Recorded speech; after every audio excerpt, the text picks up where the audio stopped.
Добрый день, дорогие слушатели.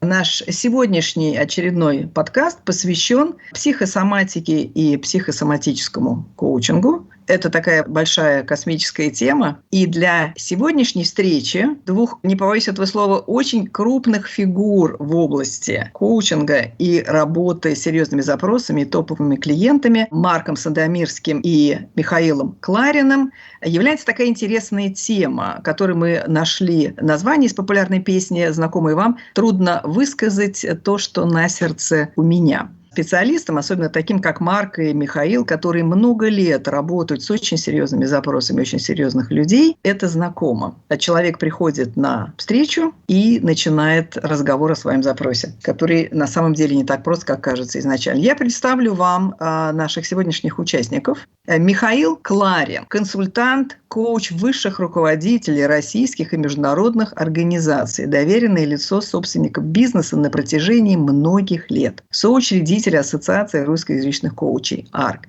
доктор педагогических наук, член-корреспондент Российской академии образования, автор книг, известных в том числе о корпоративном тренинге, наставничестве, коучинге и интереснейшую книгу «Бизнес-рассказов. Первое лицо на рандеву». Я надеюсь, вы знакомы с этими книгами. Если нет, то, конечно, рекомендую их почитать. И Марк Сандомирский, доктор психологических и кандидат медицинских наук, врач-невропатолог, а это важно, автор 20 книг и большого числа статей, один из ведущих специалистов в области системной психосоматики и в настоящее время развивает такое интересное направление, как психосоматический коучинг. Итак, тема «Трудно высказать то, что на сердце у меня». И у меня вопрос к обоим нашим сегодняшним замечательным спикерам. Я предлагаю начинать с Михаила, всякий раз буду начинать с Михаила. Вопрос такой. Вам из вашего огромного опыта известно, особенно когда приходят серьезные люди. Знаете, часто думают, что, они серьезные люди, они там задают, может быть, как-то несерьезно формулируют проблемы, вы работаете с топовыми людьми, и вы знаете, что та тематика, с которой они работают, она очень серьезная. И тем не менее, даже и на основе своего опыта вы знаете, то, с чем человек приходит и начинает говорить, о чем он начинает рассказывать, это не всегда, а точнее даже редко отражает настоящую его проблему. Перефразируя Эйнштейна, можно сказать, когда проблема не решается, то на самом деле человек занимается решением не той проблемы. И вы, будучи так обременены ответственностью перед корпорацией, например, которая обращается к вам как к коучу для своих топов, и вот теми сложностями непроговаривания, в которых находится клиент. Вопрос к вам. Как вы чувствуете, что тема, которую он озвучивает, она не совсем та, над которой надо работать? Спасибо. Это вопрос для меня самого очень интересный. В моем случае это делится на две больших категории. Первая, когда человеку трудно полностью осознать, высказать, артикулировать свой собственный запрос, сформулировать его точно. И это, наверное, то, с чем и я, и Марк сталкиваемся в одной и той же степени. Вторая, когда человек точно знает, что он хочет, но он не может назвать все детали и подробности. Это уже случай конфиденциальности бизнес-системы, когда это кто-то из высших руководителей государственного уровня или корпоративного уровня, неважно, это российская или международная корпорация, обычно в российских. Вот второй случай, он особенный. Первый, когда трудно высказать, потому что я сам не до конца, я как заказчик-клиент, не до конца могу это выразить. Вот это частая вещь. Я не настаиваю на точной формулировке. Совсем нет. Я очень хорошо понимаю, и, наверное, это ключ. Я с большим пониманием отношусь к человеку, которому трудно выразить, с чем он пришел. И я ему стремлюсь помочь через телесное, пространственное моделирование, телесное моделирование, через другие способы описания, альтернативные, не интеллектуальные только. Ситуации прошу описать. В общем, много разных вариантов захода, чтобы помочь человеку выразить то, с чем он пришел. Вот это очень интересно. Спасибо, Михаил. Я подумала сейчас о том, что в особенности топы, в особенности люди, наделенные большой ответственностью и выполняющие очень серьезные задачи, они, бывают, стесняются. Даже не то, что не могут вербализовать то, что они испытывают сами, но со сложностями формулирования запроса. А как скажешь о том, что ты испытываешь страх, или испытываешь неуверенность, или испытываешь сомнения. Кажется, что это не соответствует вам твоему статусу, не соответствует уровню твоей компетенции. Что скажете об этом, Марк? Как вы чувствуете это и выходите на эти темы с клиентом? Да, я согласен с Михаилом. Нужно разделять ситуации, когда клиент не может нечто сказать, потому что не может сформулировать нечто важное. И второе, когда он не может сказать о проблеме вслух вследствие конфиденциальности информации, как правило, коммерческой, хотя иногда и какой-то личной. К этому я хочу добавить еще одно измерение, разделяя описанную ситуацию на два варианта.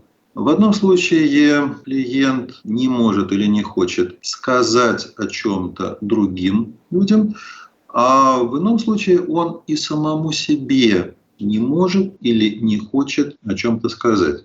И тот способ, благодаря которому можно все-таки пробиться иногда к скрываемым, но осознаваемым моментам, а иногда и к подсознательному содержанию, это, конечно же, телесные ощущения. Тот психосоматический ореол эмоций, которые клиент ярко проживает и которые в значительной мере влияют на его поведение. И, собственно, на мой взгляд, это существенная часть того материала, с которым вообще работает коуч. И особенно, когда мы говорим про коучей первых лиц. Вот интересный вопрос, мне хочется его адресовать Михаилу. Он сказал, что в сессии, разумеется, человек с большим опытом, он это чувствует, когда человеку трудно как-то сформулировать ту сложность, с которой он сталкивается в жизни. И вы сказали, что вы выстраиваете такое телесное пространство. У меня такой вопрос. Как вы заходите на эти темы? Ведь люди могут обладать большими предубеждениями, особенно если топы мужчины, которых воспитывали в том, что чувствовать не надо, это все лишнее. И есть даже еще такое представление, до сих пор бытует, что эмоции – это что-то такое, что проявляют истеричные женщины. И вдруг вы им предлагаете задуматься над этим, что-то почувствовать. Как они откликаются на это? В моем случае, в моей практике, совершенно спокойно и с готовностью. Здесь дело вот в чем. Я говорю на их языке, потому что я 25 лет нахожусь в этой сфере, и я работал и в корпорациях, и с корпорациями. Поэтому я не говорю, давайте мы сейчас исследуем ваши эмоции, ну и что-то в этом роде. Потому что это чужой язык. Вообще он для многих чужой. Для большинства нормальных людей он просто чужой в нашей культуре. Поэтому я говорю на их языке. Я предлагаю смоделировать ситуацию, например.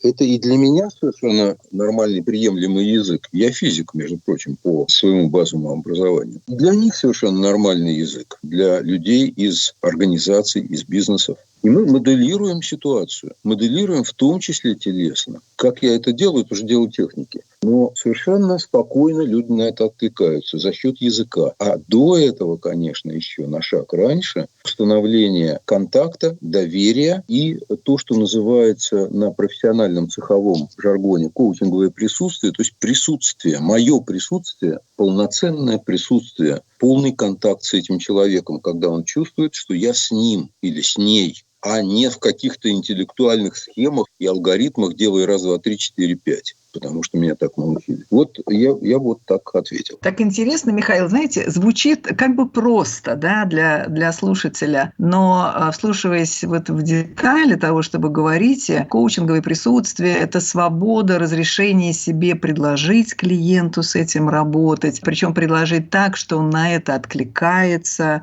не испытывая там предубеждений, не пытаясь обесценивать эти подходы. Вот я сама в коучинге уже 20 лет и училась у Марка Сандомирского, не помню, там лет уж почти 15 назад, психосоматики, и продолжает это обучение. И многим коучам бывает сложно предложить эти инструменты, они у каждого свои, и вообще творческое развитие инструментов, они сами скорее испытывают сложности в том, чтобы это предложить. И сами испытывают эти сложные чувства и сложные эмоции. И вот это вот внутреннее и проработанность, и спокойствие, и предложение клиенту исследовать делаете это, вот как вы говорите, занимаясь моделированием. Марк, вопрос к вам. Как вы делаете предложение клиенту работать с этими непроговариваемыми темами, вот с тем, но я из своего опыта говорю, уровнем спокойствия и надежности, да, что люди даже в открытых эфирах, они принимают эти предложения и погружаются в такие исследования. Что вам помогает? Да, здесь,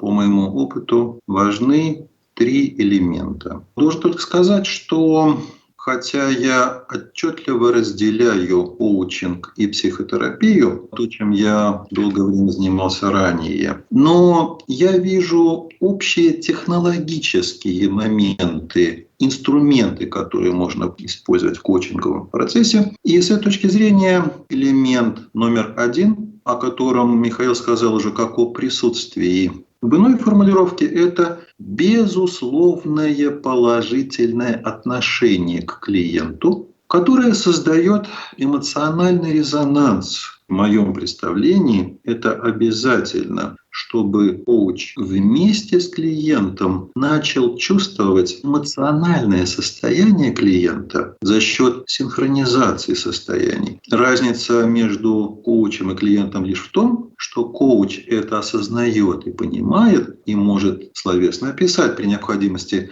а клиент это чувствует, только сказать не может. Пользуясь известным, хотя и юмористическим сравнением, как умная собачка, которая все чувствует, понимает, только не может сказать словами. А шаг номер 2, то, что я часто использую в работе, это парадоксальная техника. Я прошу клиента рассказать о проблеме, пусть это серьезная проблема, пусть это конфиденциальная проблема, рассказать все, вплоть до мельчайших подробностей, но только не вслух, а беззвучным шепотом. Для чего? Во-первых, в это время и происходит подстройка к клиенту, и возникает рапорт. Во-вторых, клиент начинает уже выражать и отреагировать свои эмоции. Таким образом, уходит хотя бы отчасти внутреннее сопротивление.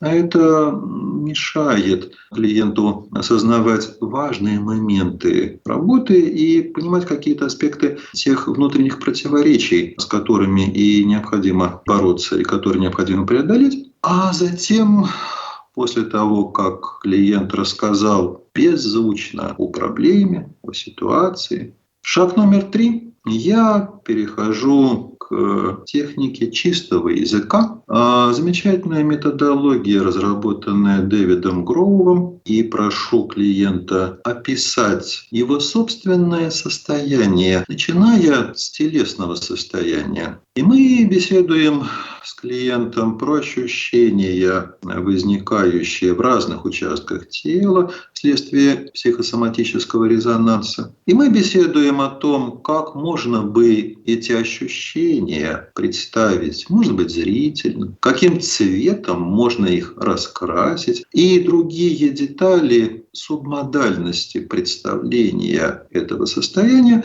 И в процессе такого подробного, систематизированного раскладывания по полочкам внутреннего состояния клиент и начинает приходить к более глубокому пониманию и собственному решению. И, может быть, это необычно для коллег, но действительно в некоторых ситуациях мы с клиентом обсуждаем только его текущее состояние, и он может не рассказывать ни единого слова о самых конфиденциальных подробностях своей жизни, только ощущения мы обсуждаем и зрительные образы, которые их сопровождают. И в результате он сам приходит к некоторому решению. Спасибо, Марк. Вы знаете, я вот сейчас подумала, что мы все находимся в такой хорошей компании, и вы, и Михаил, и я, мы изучали чистый язык. И причем в передаче от таких больших и серьезных мастеров. И я в своей практике это тоже замечаю. Вот вопрос, который мне хочется Михаилу сейчас задать. Вот это предложение работать с этими образами, там, их ощущениями, размещениями, там, метафорическими выражениями несказанного,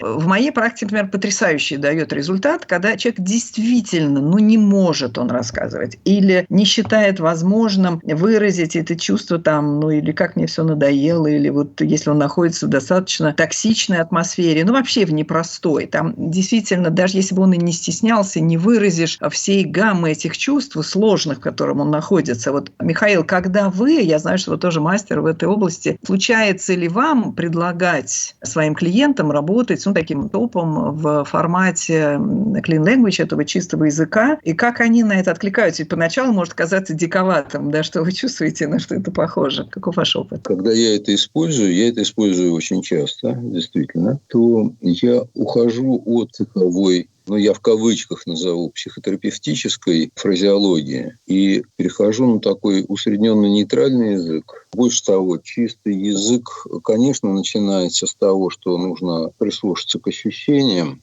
И на самом деле, если установлен хороший контакт, и я не чувствую, что это странно, то ничего странного для людей с высоким интеллектом, а я имею дело с людьми с высоким, очень высоким интеллектом, ко мне обращаются руководители, наделенные серьезным интеллектом, ничего странного почему-то они не испытывают такого. То есть я еще не слышал, чтобы человек говорил, что это такое вообще, я не понимаю. Как-то вот нет. Другое дело, что есть люди, у которых затруднен контакт с телом принципиально. Их гораздо меньше, чем может показаться. По крайней мере, для меня гораздо меньше, чем то, на что жалуются мои коллеги. Но они бывают. И тогда я могу провести подготовительную работу. Но я не обязательно иду именно этим ходом. Но когда я делаю это, когда именно к чистому языку обращаюсь, то я провожу небольшую подготовительную работу. 1-2 подготовительных шага. Ничего особенного. Никаких супертрудностей я не вижу. Знаете, очень это радостно слышать. Я вспоминаю о том, что вы и супервизор, и обучаете супервизии коучей. И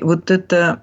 Ведь среди самих коучей очень много этой непроговоренности. Не стесняются говорить о тех сложностях, с которыми они сталкиваются, как им непросто. И, к сожалению, пока еще не так часто ходят на супервизию. Я просто при этой оказии хочу всех призвать ходить. И психосоматический подход, он помогает замечательно совершенно проработать многие такие проблемы уже в практике самого коуча. Я, знаете, о чем подумала, слушая вас.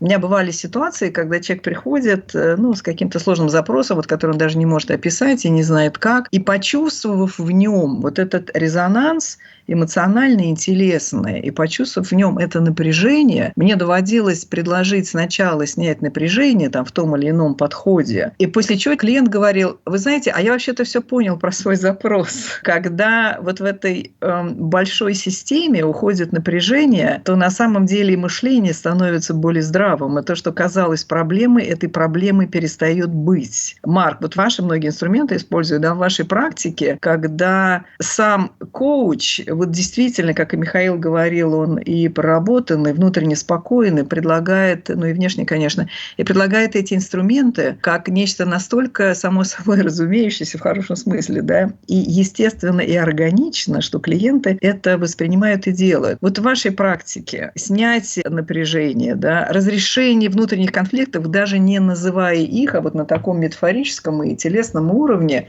насколько часто приводило к тому, что человек вдруг выяснял, что и запрос его разрешился.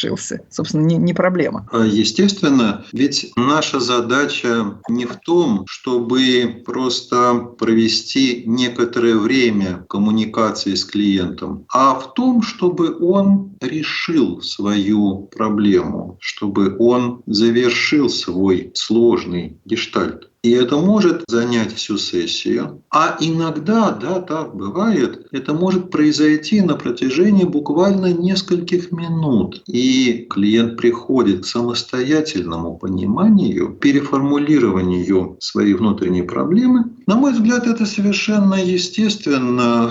И когда мы говорим и про чистый язык, и про подстройку и рапорт, как способы преодоления трудностей высказывания, трудностей осознавания для клиента, мы на самом-то деле используем механизм возрастной регрессии. Клиент и коуч вместе с ним проживают такое состояние себя, конечно же, такое состояние мозга, и это происходит синхронно, когда в той или иной степени возникает регрессия, возврат в детское состояние, детское «я». И это состояние более непосредственное, искреннее. И в этом-то состоянии уходят внутренние запреты, многочисленные табу, и постепенно рассеивается неопределенность, приходит ясность. Как только у клиента возникает новое ясное понимание проблемы, он сам оказывается по большей части способен найти решение и, да, естественно, взять на себя, принять на себя ответственность за практическое воплощение этого решения в жизни. Обращаясь к теме непроговариваемости, да, и непроговоренности, я вот о чем сейчас подумала. Когда коуч находится в состоянии такого хорошего глубокого рапорта со своим клиентом, да, как Михаил говорил, то бывает и у самого коуча возникают ощущения, которые он не всегда разрешает себе проговаривать. Там и ощущение того, что не на ту тему клиент говорит, или он как-то пытается уйти от обсуждения настоящей темы, или очень увлекается своими защитами. И у коуча, как в супервизии рассказывают, и по себе я чувствую, возникает ощущение или раздражения, или каких-то сомнений, или,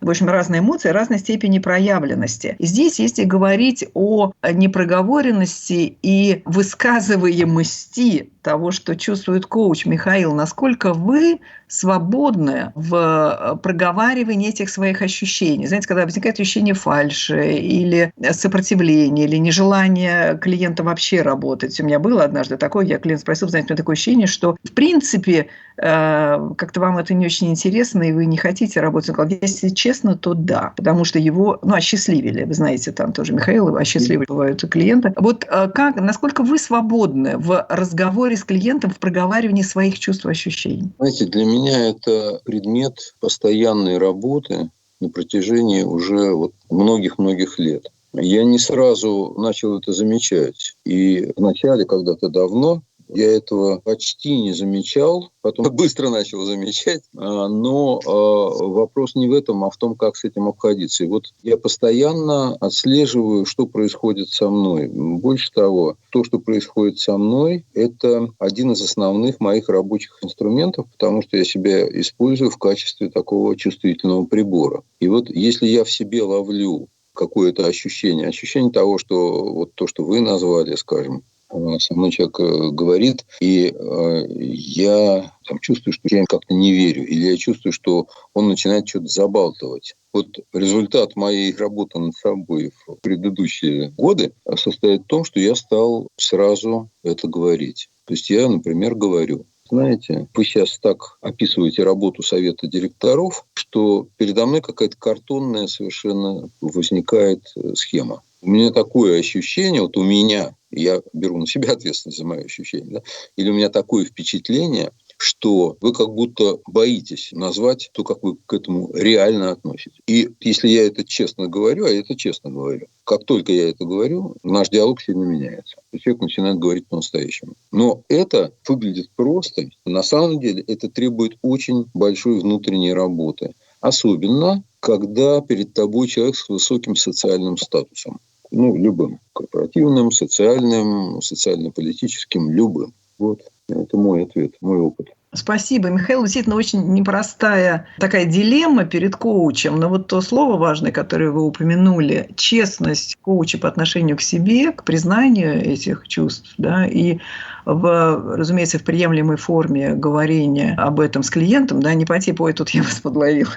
И мне в завершение нашего эфира сегодняшнего, о чем хочется спросить Марка, вспоминая слова его о вот этом безусловном позитивном принятии, и вот на первый взгляд может возникать ощущение, у неопытного консультанта или коуча, что говорить клиенту о своих сложных чувствах, предположениях, да, это может входить в диссонанс с этим безусловным позитивным принятием. принятием, да, и оно ошибочно многим понять как изображение безусловного позитивного принятия. На самом деле вот эта честность по отношению к себе служит и разрешением быть честным по отношению к себе и клиенту, значит, принимать себя. Что ваша практика говорит? Практика и, собственно, может быть теоретическое пояснение механизма того, как это работает. А для меня это отражение природных, биологических закономерностей того, что в самой природе человека присутствует изначально. Это механизм зеркальности в работе мозга. И, с одной стороны, коуч становится во время сессии зеркалом для клиента, и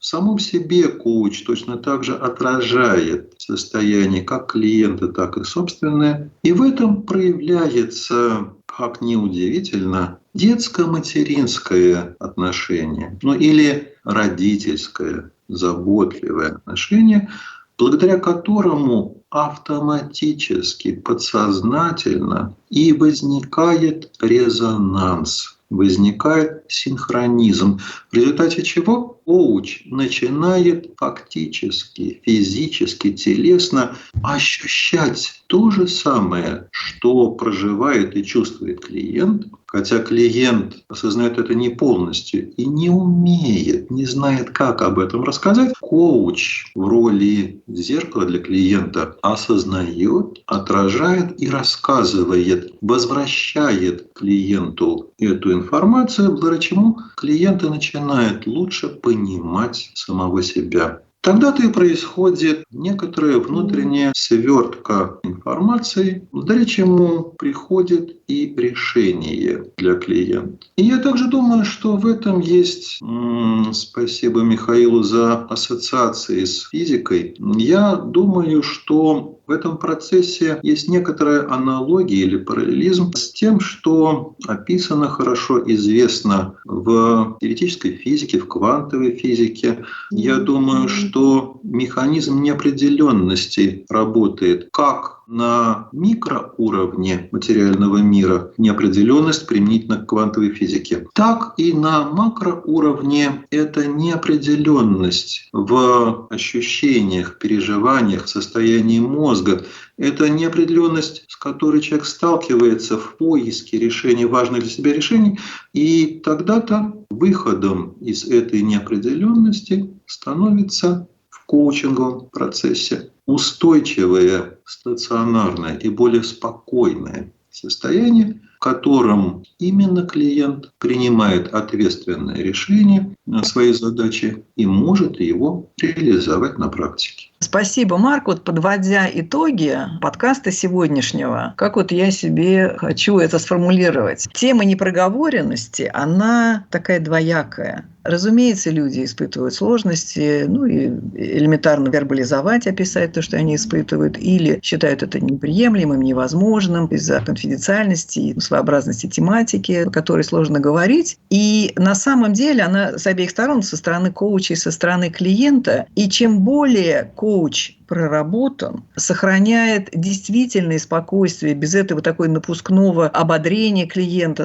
и показного принятия его, когда он развивает собственное принятие, прорабатывает, разумеется, регулярно ходит на супервизию. Здесь я хочу еще раз обратить на это внимание. Чем больше он разбирается с собой и проговаривает для себя и свои сложные чувства, ощущения, эмоции возникающие, осознает это все и говорит об этом с клиентом с той степенью уважения, спокойствия, понимания и принятия себя, то и клиент принимает эти темы, и получает возможность их прорабатывать, проговаривать, успокаиваться, обретать вот эту внутреннюю зрелость, эмоциональную, личностную, для того, чтобы мыслить здраво в непростых ситуациях своей жизни. И здесь вот эти психосоматические инструменты и подходы, они действительно играют, не поймешь, то ли подготовительную роль в том, чтобы человек успокоился и смог уяснить это для себя, то ли даже и ключевую, потому что когда он спокоен и получает возможность мыслить здраво, он находит решение для своих задач. Мне хочется поблагодарить наших сегодняшних спикеров, и Михаила Кларина, и Марка Сандомирского, за такое освещение очень личное, обсуждение очень аутентичной, как сейчас говорят, этих тем. А ведущий подкаста, я забыл себе представить, Иванова Зоя, мы коллеги с Михаилом и с Марком, мы знакомы много лет, и для меня было большим удовольствием модерировать этот разговор умных и опытных специалистов. Спасибо. Спасибо и вам, Зоя, спасибо вам, Михаил. И заранее спасибо нашим слушателям. Я надеюсь, что они были внимательны и извлекли из нашей беседы максимум пользы. Спасибо всем. Спасибо, коллеги. Для меня это и честь, и удовольствие находиться в таком диалоге. Спасибо.